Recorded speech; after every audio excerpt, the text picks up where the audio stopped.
देवेंद्र फडणवीस साहेबांना विनंती आहे की कृपा करून लगेचच्या लगेच सिरसाटांचा राजीनामा हा घेतलाच पाहिजे।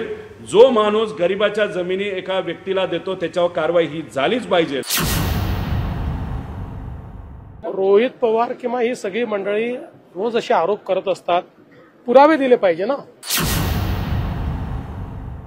मार्च 2024 ला 1 मार्च 2024 ला नगर विकास विभागाने बिवलकर कुटुंबाला जमीन वाटप करण्याचे निर्देश आलेले पत्र सिडकोला दिले।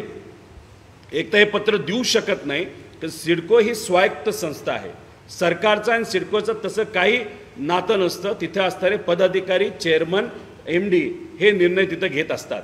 पण तरी सुद्धा त्यांनी तिथे पत्र दिलं आणि पत्र दिलं कहर बघा, त्यांनी त्याला कोणाचा रिलेशन दिलं, नाही तर कुठल्या पत्राचा, नाही तर कुठल्या लेटरचं तिथं त्यांनी हे दिलं। तर दिगेकर साहेबांनी जो अहवाल दिला होता, ज्या अहवालामध्ये बिवळकर कुटुंबाला जमीन देऊ नये असं सांगण्यात आलं होतं, तो अहवाल जोडला राज्य सरकार UD विभागाने।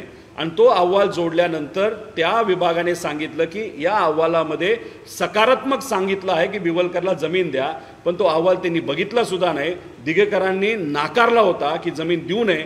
म्हणजे कुठेतरी सेक्रेटरीएट लेवलला सुद्धा UD मध्ये कुठेतरी सिडकोची दिशाभूल करण्याचा प्रयत्न तिथं केला। नाहीतर सिडकोमध्ये जे पुढचे चेअरमन येणार आहेत, फार मोठे महान व्यक्तिमत्व आहेत, तर ते येण्यापूर्वी एक वातावरण निर्माण करण्यासाठी एक पत्र देण्यात आलं, दिगेकरांचं नाव पुढं करण्यात आलं। पण दिगेकरांनी त्या कुटुंबाला जमीन देऊ नये असं सांगितलं होतं, असं पत्र तिथं आलं। आणि आता गोलमाल 4 म्हणजे गँग्स ऑफ गद्दार नवीन एंट्री या ठिकाणी होती। ती म्हणजे कोणाची, कदाचित तुम्हा सर्वांना कळेल कुठल्या व्यक्तीची होती, तर ते बॅगवाले मंत्री आहेत। म्हणजे ज्याच्यात तुम्ही बघितलं असेल की त्यांच्या बॅगमध्ये खरे पैसे होते, आमच्यात जरा खोटे पैसे तर आहेत। समजून घ्या, हे खोटे पैसे आहेत, नाही तर उद्या जाऊन आमच्या मागे ED लावचाल तुम्ही, नाही तर CBI लावचाल। हे मंत्री म्हणजे बॅगवाले म्हणजे छत्रपती संभाजीनगरचे जे सिरसाट साहेब आहेत, त्यांनी त्या ठिकाणी एंट्री केली, त्यांना चेअरमन बनवण्यात आलं।